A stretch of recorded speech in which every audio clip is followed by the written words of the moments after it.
All right, good evening. I'd like to call the May 14th, 2019 Board of Selectmen's meeting to order. Can we all please stand for the pledge? I pledge allegiance to the flag of the United States of America and to the republic for which it stands, one nation, under God, indivisible, with liberty and justice for all. Okay, so I do not have any announcements. Is there anyone here for anything that is currently not on our agenda? Seeing as none, we're going to go right into our meeting with the Department of Conservation and Recreation with Leo Roy, Senator Fatman, Representative McKenna. If you guys want to come on up, grab a seat, join the table, and good evening. good evening. Evening, Commissioner.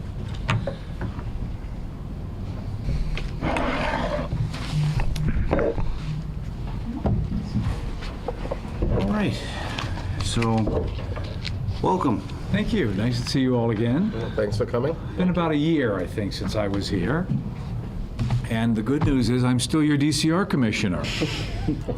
In about a month, I will be the longest serving DCR commissioner. Really? Wow. At 3.5 years.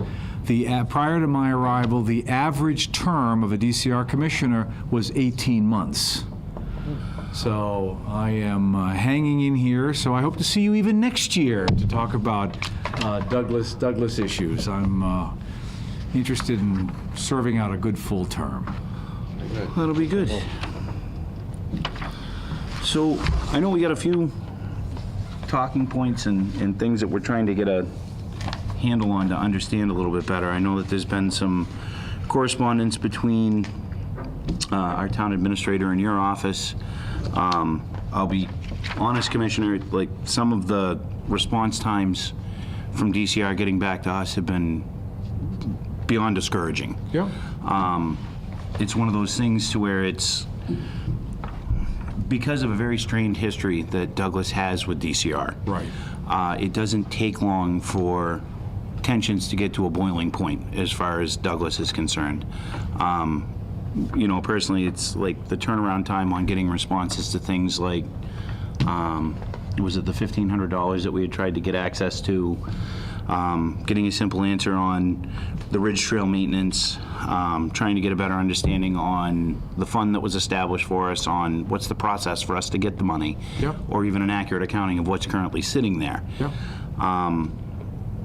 It got us pretty aggravated, Sure. I guess is the easiest way to look at it. And myself as the chairman, I don't want to go through these cadences every 2 years Yeah. to where it builds up and we're going to have our annual meeting. Well, it's been postponed, or, you know, we start applying pressure to Senator Fatman and Rep. McKenna, and unfortunately these poor guys catch my wrath because I start getting beyond aggravated. It kind of makes them look bad. It doesn't paint a pretty picture for the relationship between Douglas and DCR. Yep. I just don't personally have an appetite to have to go through these every 2 years to where, as my father called them, a coming to Jesus meeting. You know, I mean, I'd like to know what's in place. Let's deal with all these outstanding issues. What do we have to do to get a better channel of communications open and better responses coming from DCR into Douglas? Yeah. Even to the point where, like, the big bone of contention for us primarily falls around the state park. We still get a lot of the out-of-state things. I'll have to say, even the police chief, who's not here right now, will say that it's been light years better with the single park closure policy. Yep. But there's still more we can do. Yeah. So, I mean, I guess that's kind of where I sit. And Matt, do you have anything? Did I miss anything? No, that's the list. I mean, I Okay. will respond to anything that the commissioner has to say. Good. Well, the first thing I'd like to do is, in terms of opening lines of communication, your town administrator now has my cell phone number.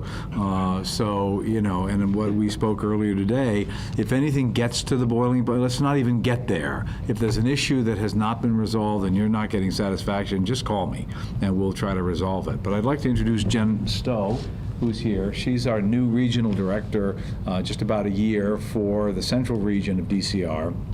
She's been with DCR since 1992, had a series of jobs within the agency, is from the central region, and I think she can be your initial point of contact on issues, and if things are not resolved, then by all means let me know. I'm also pleased everyone knows Carrie, and Carrie Vanderdecker has been a longtime employee. He just got an internal promotion at DCR, and he's now our field operation team leader for the Blackstone Complex. And I'm also thrilled to say that we have backfilled his position with an outstanding fellow by the name of Chuck Stone, and I hope you have an opportunity to meet Chuck at the facility. Chuck is also a former ranger. He's a police officer in his town. And has got great park experience in Vermont as well as in our system here in Massachusetts. So I think we've got a good staff in place, that will be responsive to your needs. I will at the outset apologize to you. When the request for the payment came in, I sent it downstairs to accounting, and somehow it entered the black hole of Calcutta. I don't, and shame on me, I never followed up to say, hey, did Douglas get their dough? And somehow, from August till whenever you recently reached out, I don't know, and I still haven't gotten a straight answer from my staff as to what the hell happened. What we have done is now established a connection between Matt and a fellow by the name of Jason Silva, who's in our accounting department. So, because we had this very conversation a year ago where I said, this is not complicated, pay the bill, send it to us, there's a couple of forms that need to be filled in, and we'll cut you a check. So, that still is the process. I think that with regard to the Code Red system, that's been covered in another way. But I think if another reimbursement comes up, we'll just get you directly in touch with Jason, and that should be very streamlined. Let me address the issue of the fund, because that was a question. The current balance in the trust is $41,376.83. I don't know where the 83 cents was. We collect a buck a car, so I don't know where the 83 cents came from. Maybe somebody from Rhode Island was 17 cents short one day or something. But 41,376. And Turn them away, 17 cents short. Yeah, exactly. Off you go. Go home. And for some reason, you guys had a bum number from before of the 31,000, and you had a very reasonable question. Wait, that doesn't make sense that you had only 2,000 cars. But we average around 15, between the two, about around 15 each year. Yeah.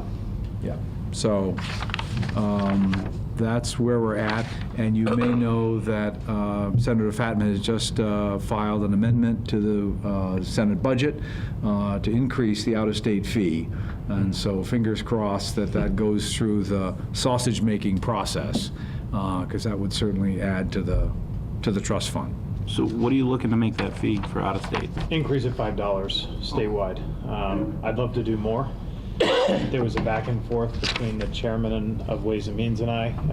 As I shared with some of you privately earlier, the chair of Ways and Means is a guy named Mike Rodricks.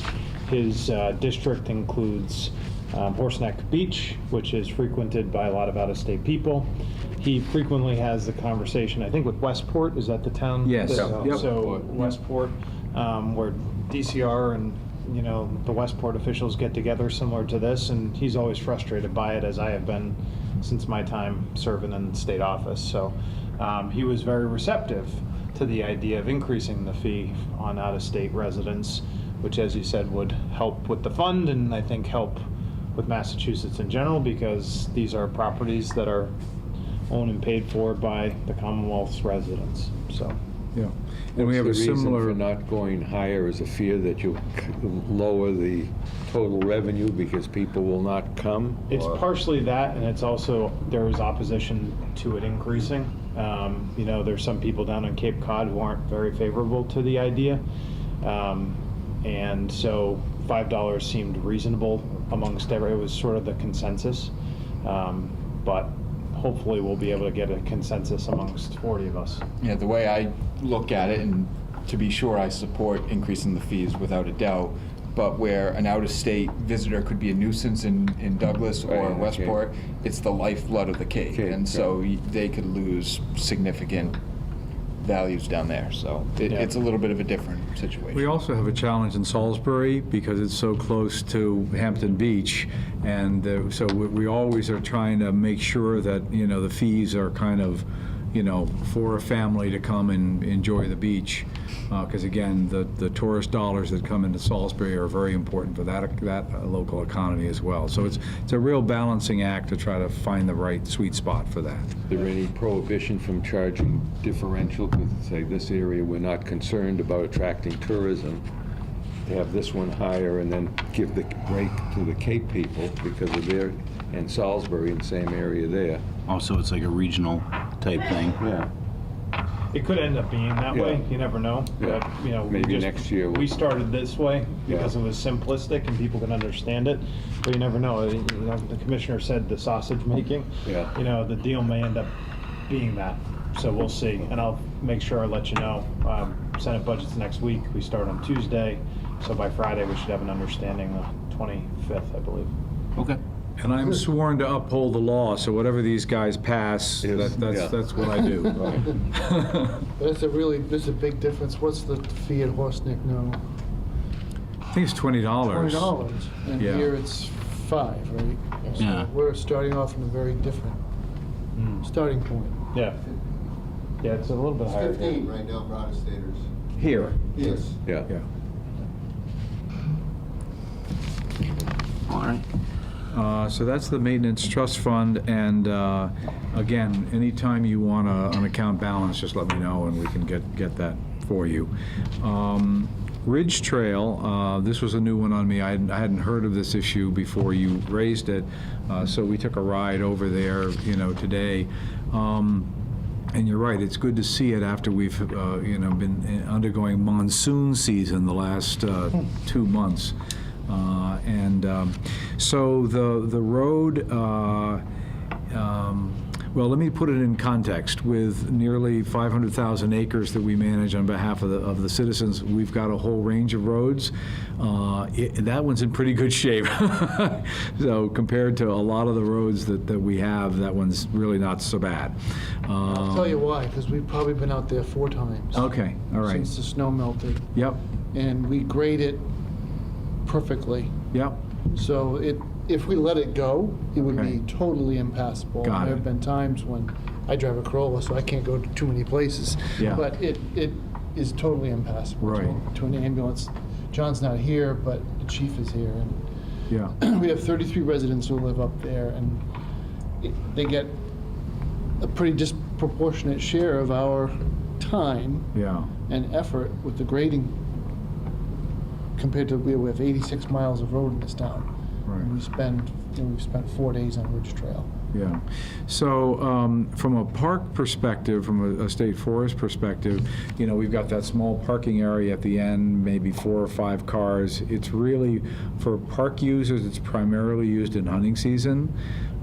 So from a park perspective, there really isn't a serious motivation to improve that road.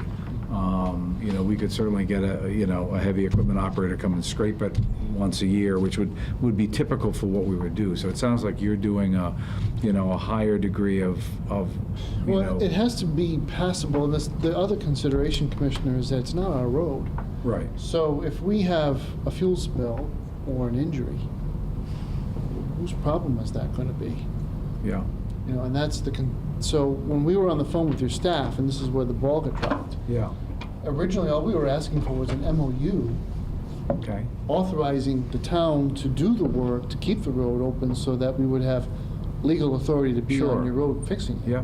And that never materialized either, and I'm sure you remember that conversation clearly because Okay. we were all on the phone together. Yeah, it was a very positive conversation, and there was a strong sense of that this was something DCR had engaged in other communities and would be willing to look at. Sure. Even a modest investment to get it to a point where then the town could, for all intents and purposes, take over, for lack of ownership, all maintenance and plowing and repairs and things of that nature. Okay. So. And So- again, everyone was on board, it was a positive conversation, Do you- everyone seemed to be in agreement, and then there was just a lack of Do you follow-up. recall who was on that call? Wasn't it Sean? I believe it was Sean, there was multiple people. but Okay. I believe Sean was. Sean Pierce. Sean Pierce Okay. was Yeah, one of he them. was on the lead. Okay.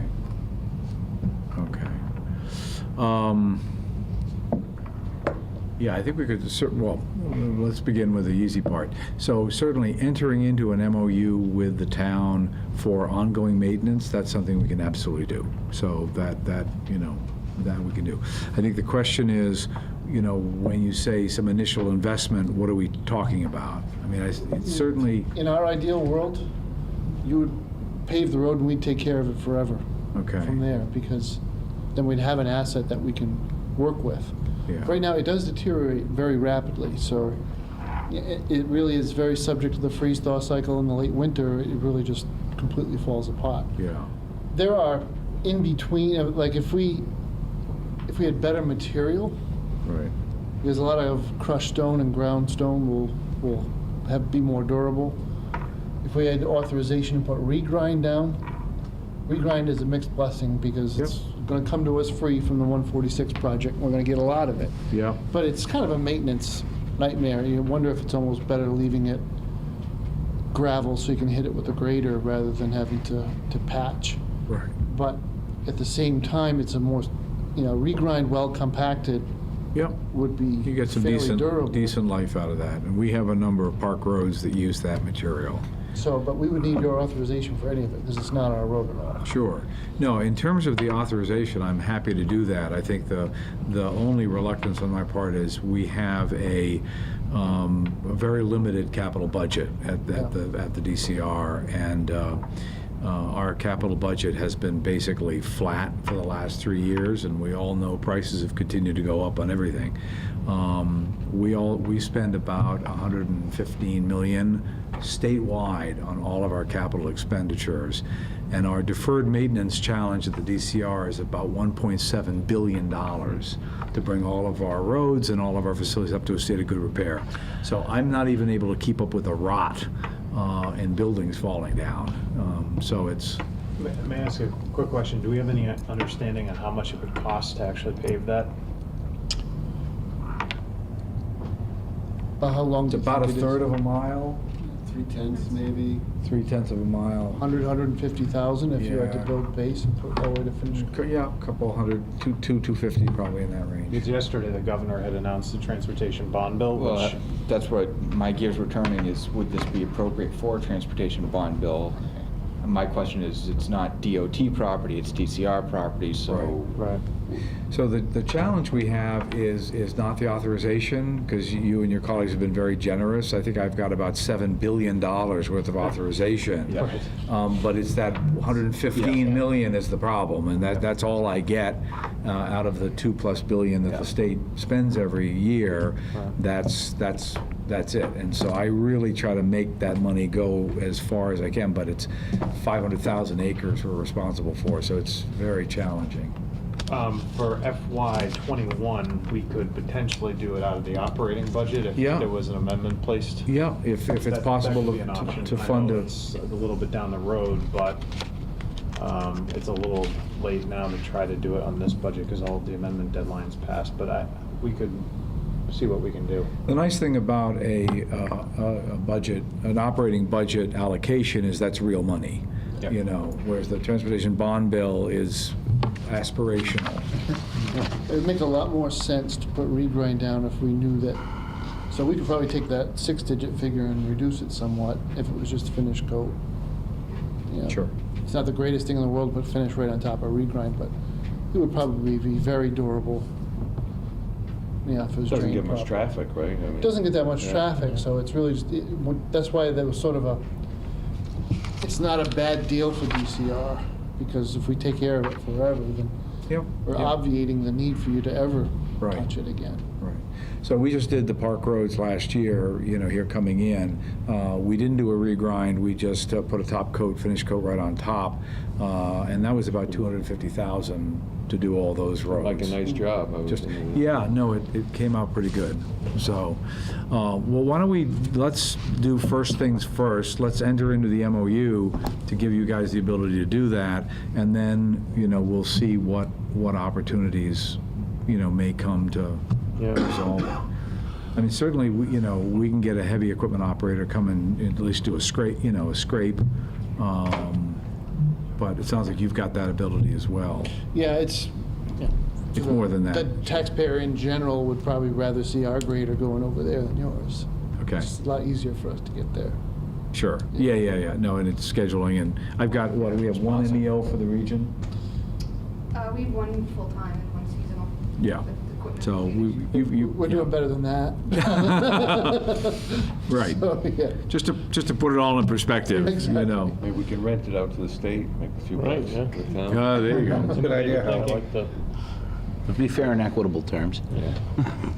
So let's keep talking about Ridge Trail, but let's absolutely move forward with the MOU, because I think that makes perfect sense.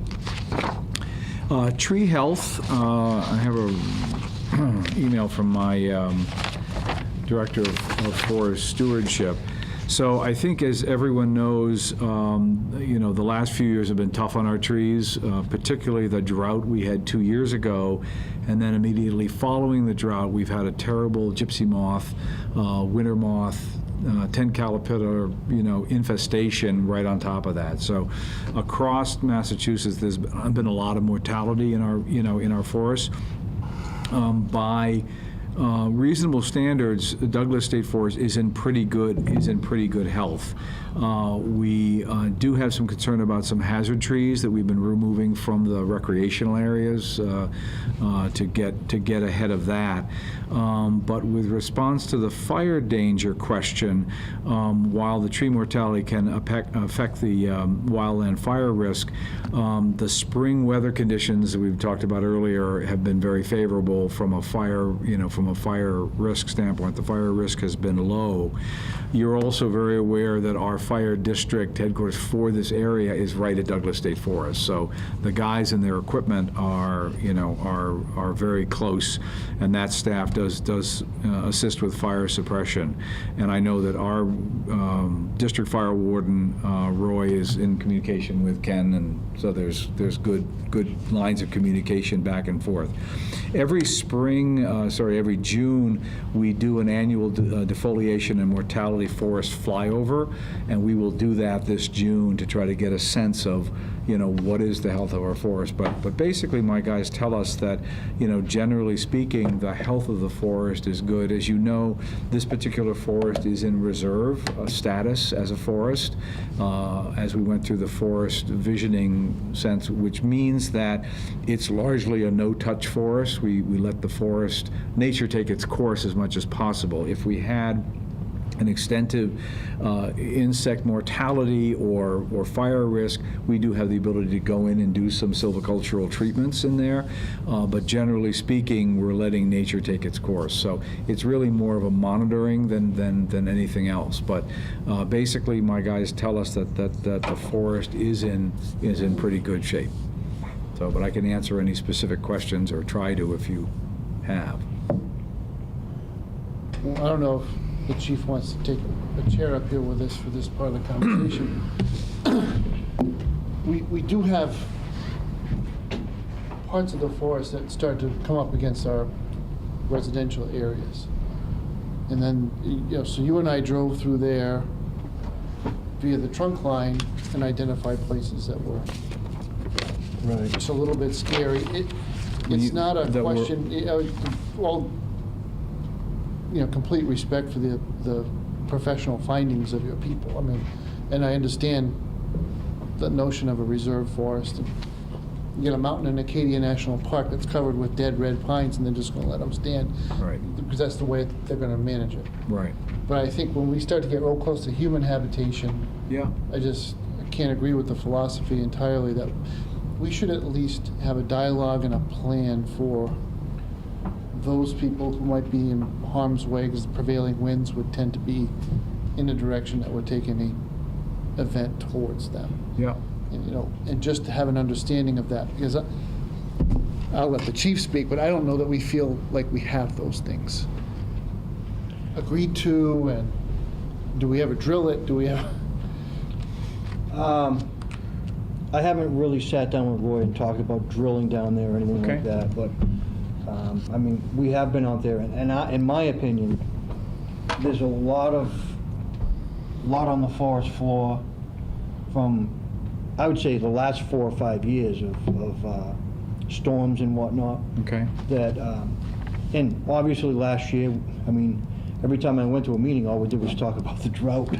Sure. And how devastating it was. And when you and I went out last year, I would say we were in the drought. So, it got dry. I mean, it's swung the other way, but it's just something, in my opinion, that we've got to continue to monitor closely. Okay. We have had some significant fires in the forest, and it hasn't happened for a number of years. But in 2001, we had a 600-acre fire. Carrie, Yeah. you were probably there back then. We've had 200-acre fires, things like that. So, I mean, that's a lot of resources. Yeah. And it's not anything that DCR's going to make a dent in, or just us. It's mutual aid from everyone. Sure. So that's a concern, especially when something can get ahead of us. I was with the former forest warden a few years ago in 13. It wasn't the forest, but it was in Douglas. So it just tells me, it was a March fire. The day after that, everything was red flagged across the state. So we had about a 10-acre wildland interface where we thought we were going to have to do water drops. Yeah. So I think we need to stay on top of it, and I know that's something I can get together with Roy on. Okay. But Well, certainly we can drill with your guys to make sure that the communication is there. I mean, the way it works is, we have the Bureau of Forest Fire Control that has a support function statewide for wildland fires, because these guys are generally trained for structure fires, and they train with our guys and other. well, I would training. venture to say that we have a good handle on wildland. Okay. With the amount of forest that we have in town. Probably the best in probably central Mass. Okay, terrific. And I would say the abutting town, Sutton's another department that's very, very adept at being able to fight those type of fires. Yeah. It's just the concern is being on top of that and monitoring it. Right now, obviously, it's pouring out for the last 2 months. It's not a real concern. Right. But as you know, you get one little dry spell, and even in times in March with all the rain we've had, you have 3 days of some good winds, and all of a sudden it's dry, and you got a class 4 day or something like that. Yeah, the chief and I were just talking about a fire we had a week or so ago in Newton, Massachusetts, where it was a structure fire that jumped, and I think 9 or 10 acres, of woods were consumed by that. So, we do monitor fire conditions statewide. That's part of our responsibility. When you see that indicator on the smoky sign, that's our research that sets that figure. We do work with MEMA State Control. We are in communication with the compact, so that there's. Roy sends an email out every day what the fire danger is, Right, what the winds are right. going to be. It's 6 o'clock or 4 o'clock in the morning. It's one of the first emails I open. Yeah. So we do track that on a regular basis. We do have assets that are available to us. We just did a training with the state police. MDC had a helicopter, but when we gave up the MDC cops, we gave up my helicopter. What about a quicker trip home from Douglas today if my helicopter was still available? But we do rely on the air wing of the state police, and we train regularly with them. We've provided the buckets and the equipment, for the state police. We train regularly with them for the water drops, and we have the availability of an air tanker that can be here in 4 hours. So A lot can happen in 4 hours. a lot can happen in 4 hours, but this is a big ass, piece of equipment, an aerial tanker. One of the things that we could work with you on is there is a program nationally called Firewise, and I don't know whether you've helped to work with your townspeople on that. Firewise is a program that works with homeowners to understand what is the risk to their own homes and things they can do, cutting back brush, different modifications. Most of the houses that are affected by forest fire, the fires start from within the house. It's not an external, but it's ashes that come into the house, into the eaves, in other places, and that's really what causes and we've all seen the horrible wildfires that have occurred in California. So those houses that survive those wildfires in California are those that were protected through this Firewise program, and the ones that were lost did not. So that's something we certainly have the expertise and can do some seminars and training, with townspeople to take steps to protect their own homes by cutting back. One of the things I talked to the chief about earlier is just to make sure that the forest roads are open and passable, so that if we did have to fight a fire, we've got the ability to get the equipment there. You've got equipment, we've got the equipment positioned right here. So why don't we organize a meeting between you and Roy to have a more in-depth conversation as to what you feel. In a forest fire, your chief is the incident commander. We provide support to you, but it's his fire, and we provide that support. If we feel that there are issues that we need to do in terms of fuel reduction, we do this in a number of places. We've got a number of forests that are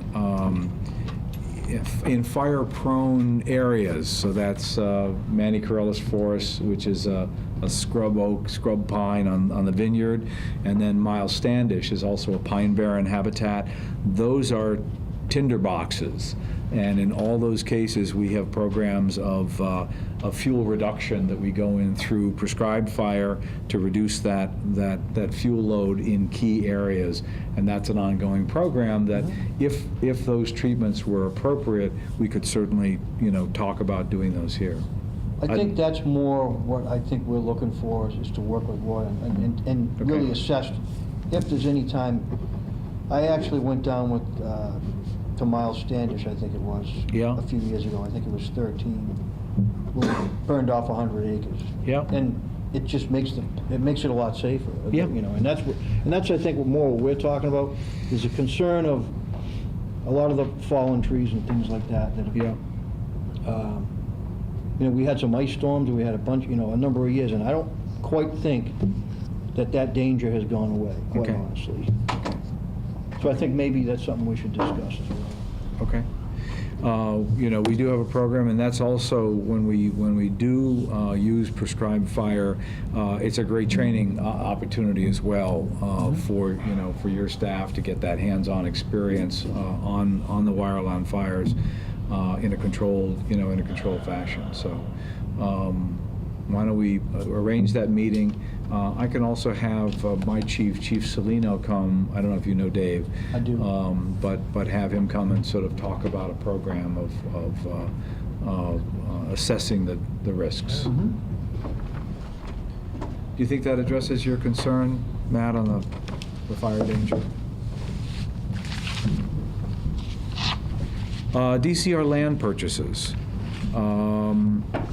So we have a land acquisition program. Mostly what we've been doing in recent years is in holdings, because there are a number, not just here, but in other parts of the state, where there are in holdings in state forests and parks, or critical parcels immediately adjacent to the parks where we want to protect the assets that we have and keep the park or the forest quality.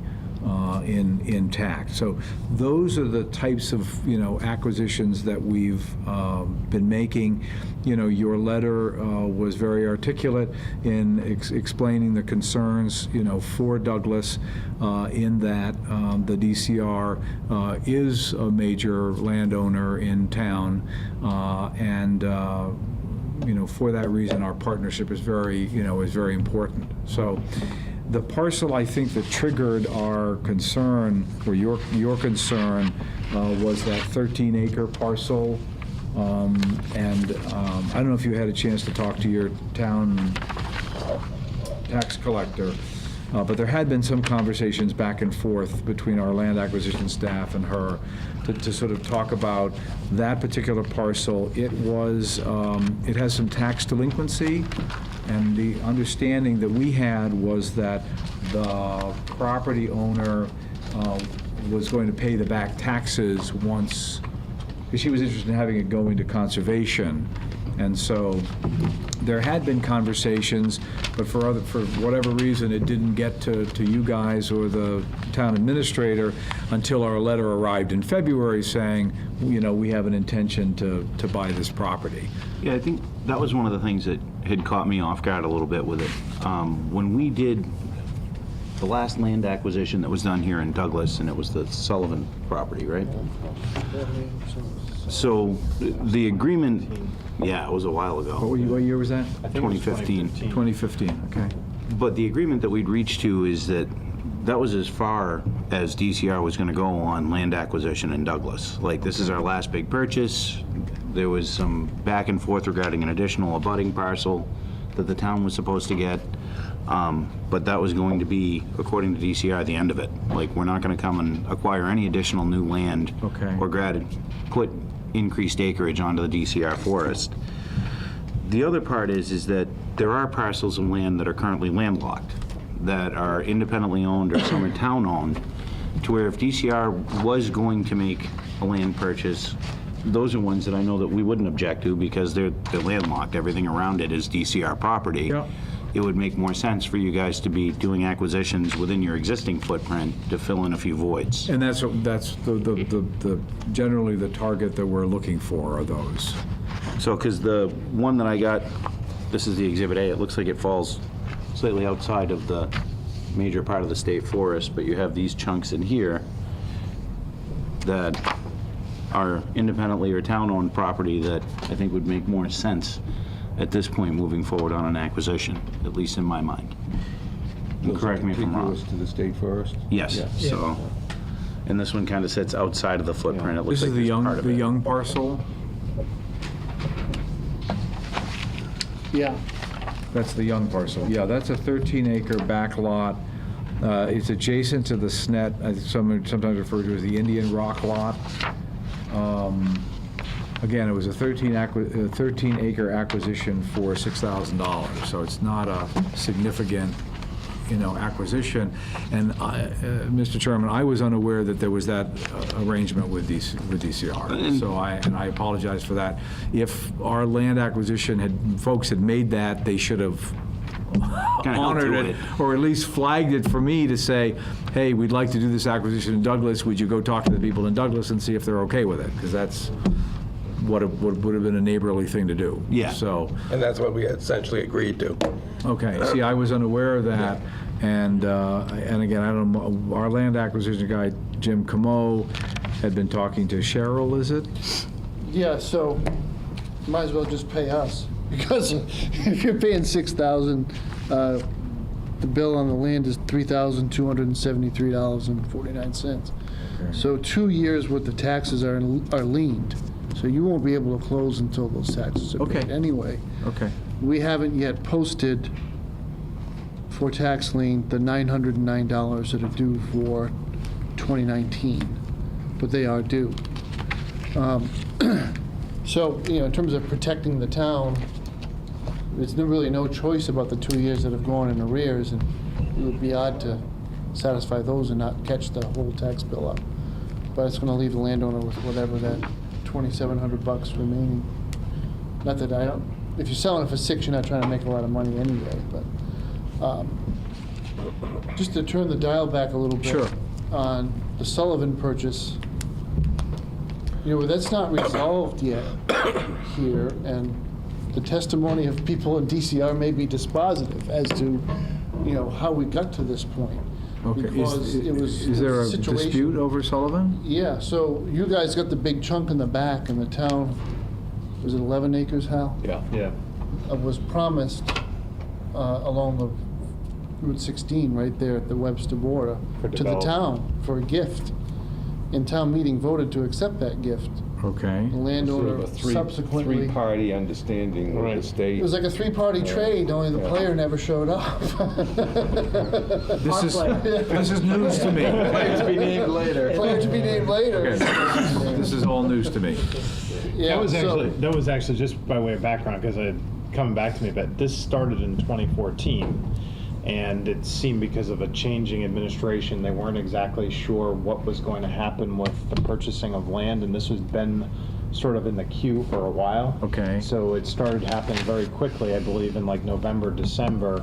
And actually, Secretary Beaton, who had not become secretary yet, but had been announced that he would be, Okay. came to the board meeting in December of 2014 before the governor was inaugurated. And Okay. he was the one that made the commitment at that point that if there were going, first of all, that there would be some sort of negotiation in which the town would benefit from those acreage, you know, in question, and second, that any additional footprint expansion would be through the consultation and conversation between the town. So, Okay. and that was before your time. I'm sorry, this is all brand new to me, so I don't, so where are we with Sullivan? Well, We filed eminent domain take. Who they? We. Oh, you? But it's the They, board, not- okay. Us. They. Okay. On the basis of that, basically the record had established that the property was to be a gift, and we were authorized by the property owner to go before the town meeting and get a confirmatory taking, Okay. which we went in and did. So there's nothing on your plate relative to this unless it surfaces someday, and we'd like to Subpoena the appropriate get some of the witnesses. appropriate paperwork, because there were emails back and forth between all of the parties that DCR recognized that the town was going to get 11 acres that wasn't included in the acquisition. We basically, what was it, 240 odd acres, we acquiesced for you to purpose. Is there a purchase and sale that laid that Well- all out? There's a bunch of emails and back and forth, but, It's a lot of muddy water. yeah, Okay. So what do you need right now? nothing from you So- right now, so just the- but that potentially was- Case in point was, this is, the lesson we feel we've learned is we've got to nail it down. Yeah. Because there's no guarantee we get what we're promised Okay. after. So if we're due this tax money, we would like the department to be our partner in helping us collect that tax money Okay. before we try to close. Okay. So, all right, so let's just take this young parcel. If we can work out a deal that gets you paid your back taxes, are you okay with the state Makes it acquiring? better, but I can't speak for the board. I mean, I think the industrially zoned. No, I don't think, no. if we get the taxes, I'm okay with it. And I just like I said, moving Well, forward. it is landlocked, right, too? Yeah. Yeah. It's a back lot. So, I don't think there's strong opposition to the taking as Yeah. long as we're able to get our taxes, taxes, yeah. Well, we'll get our taxes now, but then, you know, the revenue for the town Well, it's gonna be, dramatically yeah. goes It's RA. down. Yeah. So Okay. we are losing money on the deal. I mean, we have nice state parks. So- That's something I wanted to speak to really quick, because that's been a frustration of mine. I know Representative McKenna and I. And many of our colleagues. Yeah, have voiced it.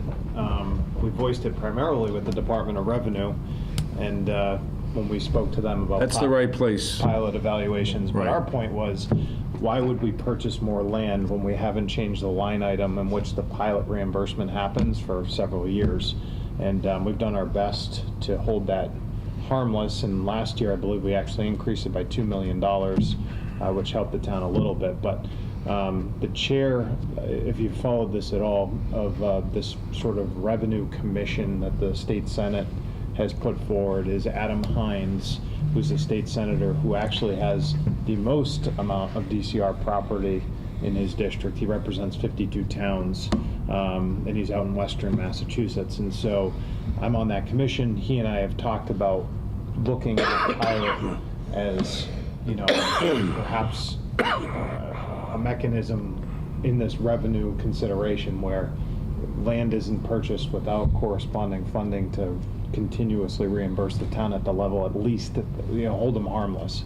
So I just wanted to put that on your radar as. Yeah, no, that's definitely on my radar. So, as the senator said, the pilot payments are only funded at about 80% of what they should be. And in a $40 billion state budget, it seems crazy to me they can't fill that gap, which is $14 million.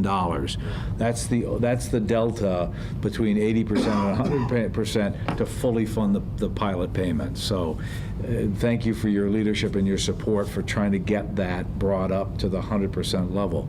But even at the 80% pilot payment, that's a comparable payment to what they would be paying in taxes if it was under Chapter 61 forestry. So, many of the landowners of forested land have already put their land into Chapter 61, which provides the lower, forestry taxation.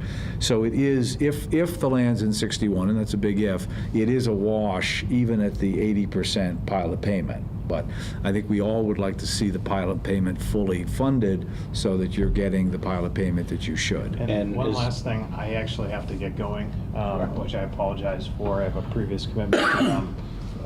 If we could, while I'm not here, just have some closure on the $41,000 trust fund, making sure the town has communication to get access to that money, because I know that was something. I think we're all set now. Yes. Okay, fantastic. And then lastly, just having you come back at the end of the season. Sure. Was one of the things I think the town was interested in, is trying to have you come before the season, and then after the season finishes, just to have a conversation about takeaways, what went right, what went wrong, what can be improved upon, and how the conversation can continue. So That would be helpful. Yeah. Because it's like when we try and talk about preparation for the following year, if we only get one meeting and it's the weekend before, we actually open the parks and start getting into the season up there, it's not really fruitful for us. Yep. Or it leaves DCR or the town having to do knee-jerk reactions to try and deal with some of the problems. Sure.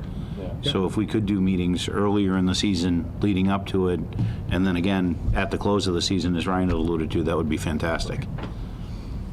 Okay. Thank you. thank you. Sorry, guys. Thank you, Senator. Thank you.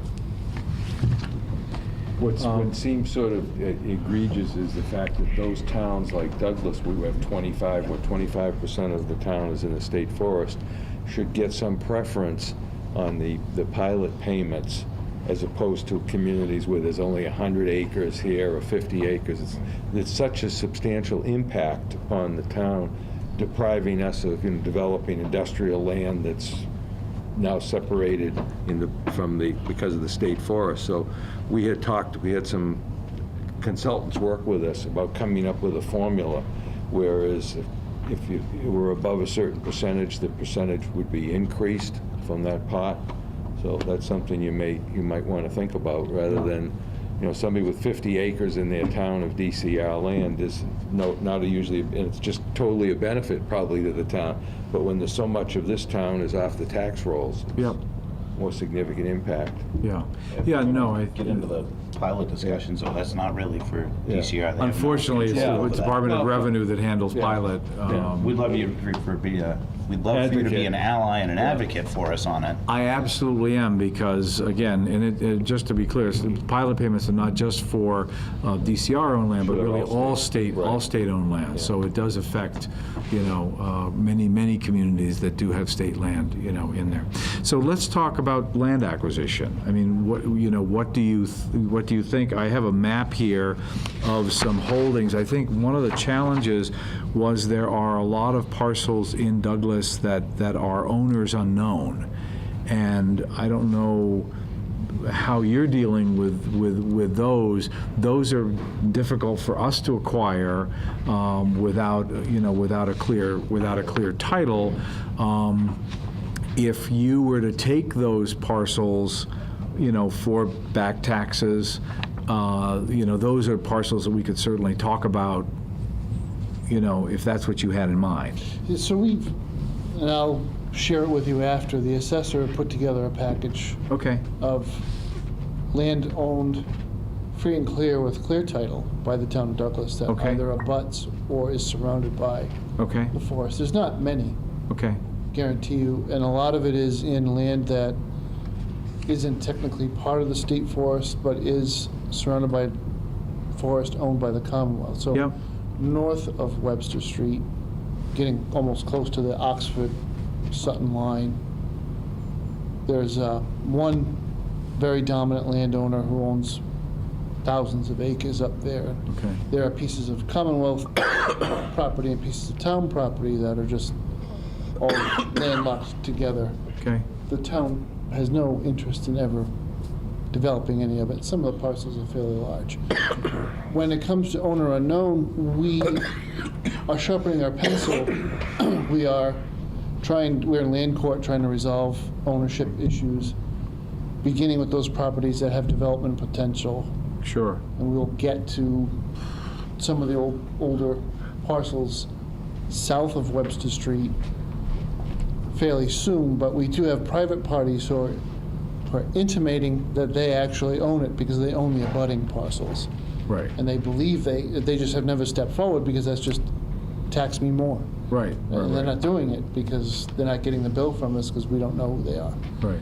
So some of that's going to be resolved. I've given you I don't see that person in the audience, but we'll have that conversation with that party about trying to Okay. put that together with some town parcels that are nearby, and that will fully consolidate the state's holdings in that part of the forest where you're hundreds of acres deep in every direction.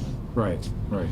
So if there are parcels that the town owns, we'd be happy to talk about those, if they meet our criteria. So for our what- thrust was you should be buying those from us first. Yeah. Yeah, sure. No, that's fine. That's fine. Let's take a look at those. They won't be that expensive. I remember last summer I brought up to you we'd had a drowning up at the reservoir a few years ago. Yes. And a lot of that was due to the appetite for the rope swing that's sitting up there, and there's a tree that it's hanging off of. That's right, we wanted the tree, you wanted the tree. I wanted the tree cut down. Okay. Did we talk about that, Carrie? Do you Yeah, remember the I road? did. We were going to cut it down. We were hoping the ice would be thick enough that we could actually drive the tractor around the shore because it's low. But we weren't able to. The weather just deteriorated on us because we were going to pull the trees out because we don't want to just fall it in the water and let it kind of float down. And we have a logging winch, 150 feet. So we were hoping that we'd be able to snag it, pull it up the shore and right up to where that girl drowned, where she walked off onto the water. They're dead trees, they're both dead. I mean, I could certainly cut them down, it'd be easy, but I'm just afraid right now I couldn't access that, wouldn't be able to bring it back to shore. I can't get a tractor on the other side, and I only got 150 feet. I don't know if that'd be quite enough, unless I could get another extra cable, something, we could work something out and pull it to shore. To the other side, it's gotta come in from this side, the north side. It's possible, we can take it down. I wanted to take it down, because it's a menace to us too. Yeah, either that or like in the interim while we're trying to sort through that, and I know that the weather's eventually gonna get warm. At least that's what they're alluding to. I don't know if there's staffing or resources available to just get more patrols through there. Because, I mean, you can put no swimming all you want. Yeah. Yeah, they're gonna go do it, and if there's a rope swing there, I was that age, I would have been like, yeah, okay, I'm gonna go jump off it.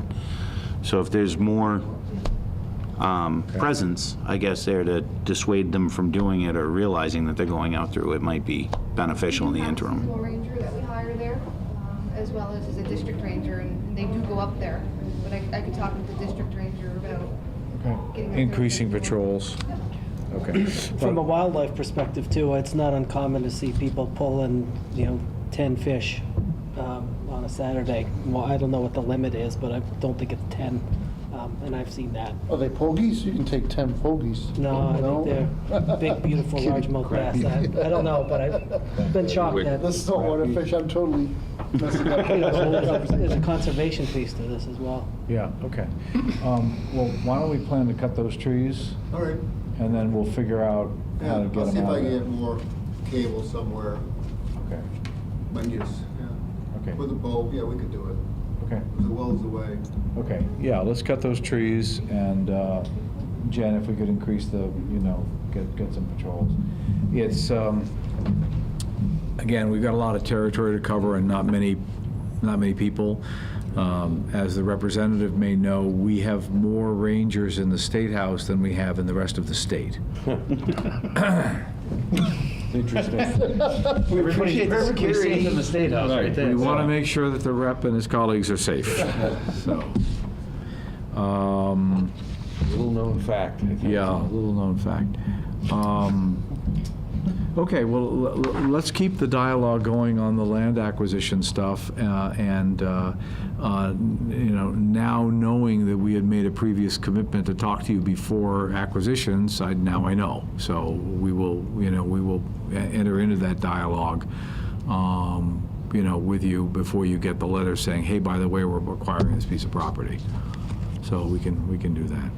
It's not only the past acquisition, it's the fact that the purchases have in many instances blocked access to industrial land that the town had hoped to develop, and not particularly on Route 16.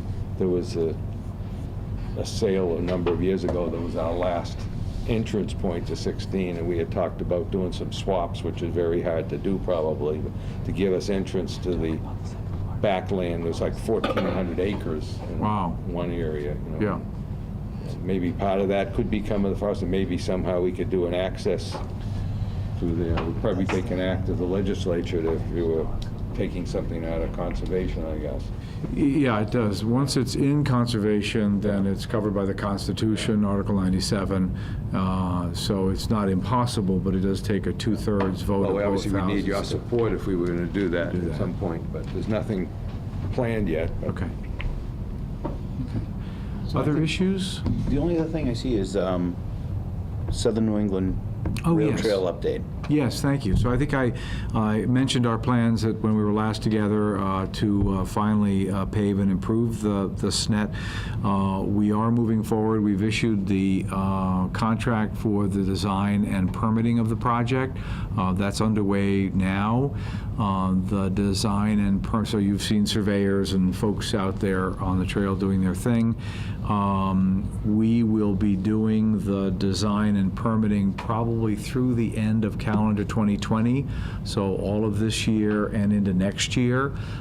So the soonest that any construction would begin would probably be spring of 2021.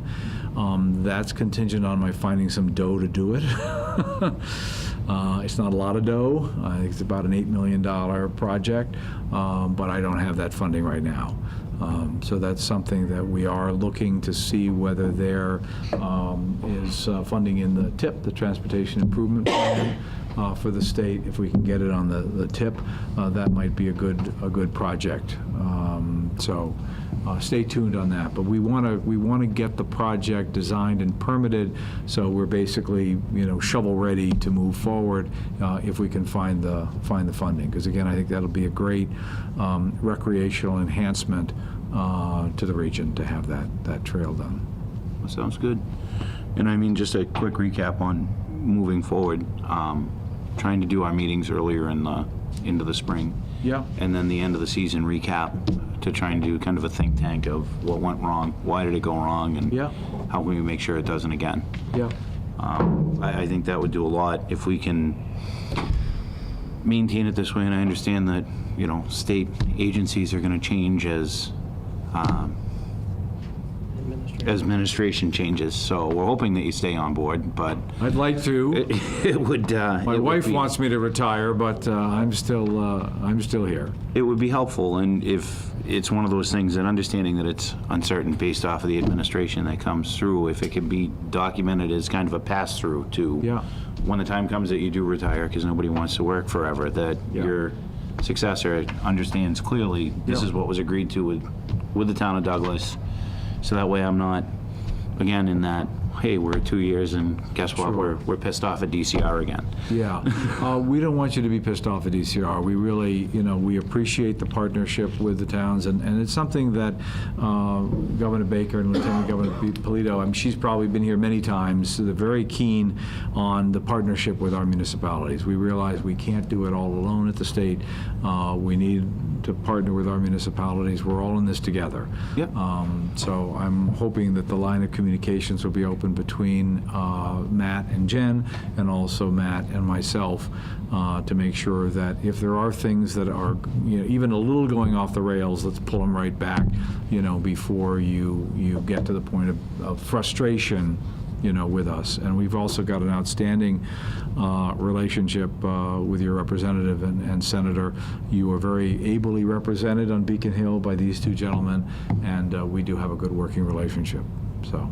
Well, maybe sort of our understanding could be reduced to writing at some point, have a memo back and forth, Well, the I think the MOU that we need for the road might be a good place to just say, here's the, that we'd meet twice a year, and this month and that sort of thing, just to get it regularized a little bit.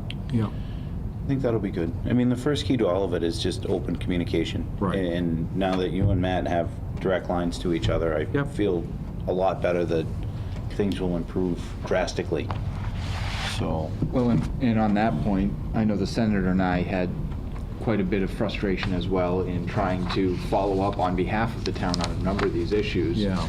It was to the point where a dozen communications between the both of us in our office via phone, text, email, all of it were simply not being returned with good, bad, or otherwise. Okay. And in my mind, that's not acceptable, and we were hearing that from some of our colleagues as well. So, and I understand that's a budgetary issue, and that's been a perennial issue within DCR for years and years and years due to the scope of work and the undermanning of the office. And so that's not a personnel issue, it's simply too much work for one individual to handle, but that drove quite a bit of frustration on our part in trying to do the best by the town, right, and not being able to get an answer, and having to tell them, I don't know, Yep. we'll get back to you. Yeah, that's Certainly not frustrating. that's not right.